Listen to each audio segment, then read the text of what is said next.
हमारे साथ सुंदरपुर से एडवोकेट वंदना शर्मा और जनप्रतिनिधि गांव की सरपंच छोटी सरकार, गांव की छोटी सरकार की मुखिया हमारे साथ मौजूद हैं। मैडम वंदना शर्मा जी, आप कुछ अनुभव साझा करना चाह रहे थे। जो संसद भवन आप भ्रमण करके आए, आपकी जो यादें हैं, जो आप जिस यादों को लेके अब एक नई ऊर्जा के साथ आप गांव के विकास में, मुझे लगता है कि पूरी लगन से आप विकास तो पहले भी करा रहे थे, लेकिन अब एक नई ऊर्जा का संचार हुआ है। उसके बाद आप गांव को एक विकास कार्यों में गति प्रदान करेंगे। जी, सबसे पहले तो आपके न्यूज़ चैनल के सभी दर्शकों को, मेरे ग्रामवासियों को, जिलावासियों और प्रदेशवासियों को वंदना शर्मा एडवोकेट सरपंच गांव सुंदरपुर की तरफ से नमस्कार। जी। तो राष्ट्रीय महिला आयोग की तरफ से ये स्कीम थी, पंचायत से पार्लियामेंट। जी। इसके थ्रू हम दिल्ली संसद की विज़िट करने गए और वहाँ जाकर हमें एक बहुत ही अनूठा बोल दें, मतलब कुछ जी। जी। ऐसा सा एक्सपीरियंस मिला। अविस्मरणीय बोल सकते हैं आप। हाँ जी, अविस्मरणीय मिला हमें एक्सपीरियंस। काफ़ी अच्छा रहा वहाँ जी। जाने का। और वहाँ हमें लोकसभा स्पीकर ओम बिरला जी और करनाल से सांसद श्री संजय भाटिया जी हम्म। और हरियाणा के थे रिप्रेजेंटेटिव, जी। और रेखा शर्मा चेयरपर्सन हरियाणा से ही थी जी। मैडम।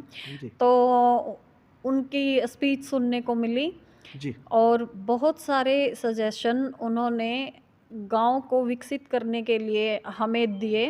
जी। और सबसे पहले और इसी बीच मैं गांव वासियों का धन्यवाद करना चाहती हूँ। मेन तो उनकी ही वजह से मैं इस प्रोग्राम को अटेंड कर पाई, वहाँ हम पहुँच पाए। जी। जिसे आम आदमी को जाने में ताउम्र गुजर जाती है, वो संसद की विज़िट नहीं कर पाता है। जी। तो गाँव वासियों की वजह से ही मुझे ये मौका मिला। जी। उन सबको धन्यवाद करना चाहती हूँ। और वहाँ से हम इस ऊर्जा और उत्साह के साथ आए हैं हम्म। और वहाँ योजनाओं से हमें अवगत करवाया गया जी। कि गांव को कैसे विकास की ओर एक महिला सरपंच ले जा सकती है। जी। बड़े बड़े कामों को कैसे पार्टीशन करके उसको काम को सिरे चढ़ाया जा सकता है, जिससे गांव का विकास हो सके। जी। और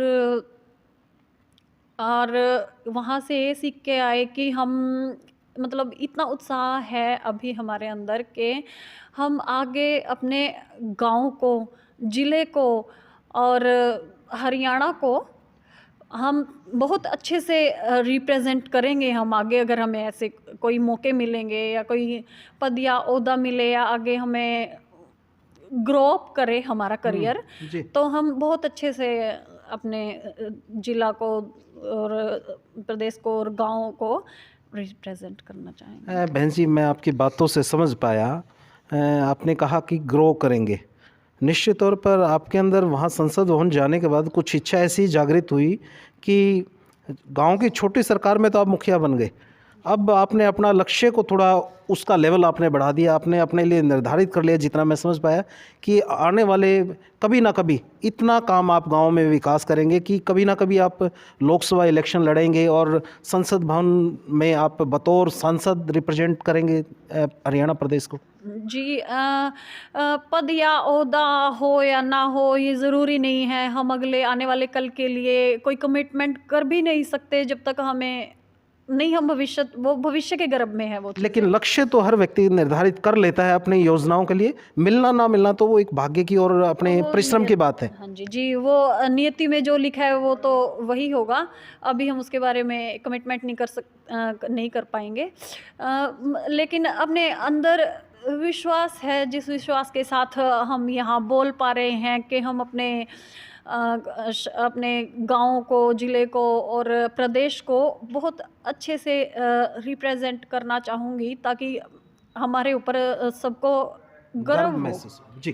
कि जैसे कि एक महिला सरपंच को बनाया है गाँव वालों ने। मतलब लोगों को मैं ये बात ना है कि वो अपने आप को ठगा हुआ महसूस ना कर पाएँ, वो आपको बनाकर आपको चुनकर वो महसूस करें कि उन्होंने एक सही व्यक्ति को सही वोट का अधिकार दिया और उसको एक चुनकर समाज को और गाँव को एक नई ऊर्जा दी है। धन्यवाद। जी, ये मैं स्टार्टिंग से ही ये मेरे अंदर रहा है कि मैंने जो प्रोमिसेस गाँव वालों को किए हैं, तो मैं उनको कंप्लीट करूँ। जी 100% करने की कोशिश मैं करूँगी और गाँव है भी मेरा इतना सपोर्टिव कि हम मिलकर एक दूसरे के सहयोग से सब कुछ कर पाएंगे। जी देखिए सरपंच साहब ने बड़ी शालीनता से बातें कही कि हम सब, मैं शब्द का उपयोग नहीं किया, उन्होंने कहा कि हम सब, तो जब हम हो जाते हैं तो हमारी ताकत बढ़ जाती है और कोई असंभव कार्य को भी संभव तरीके से हम कर सकते हैं।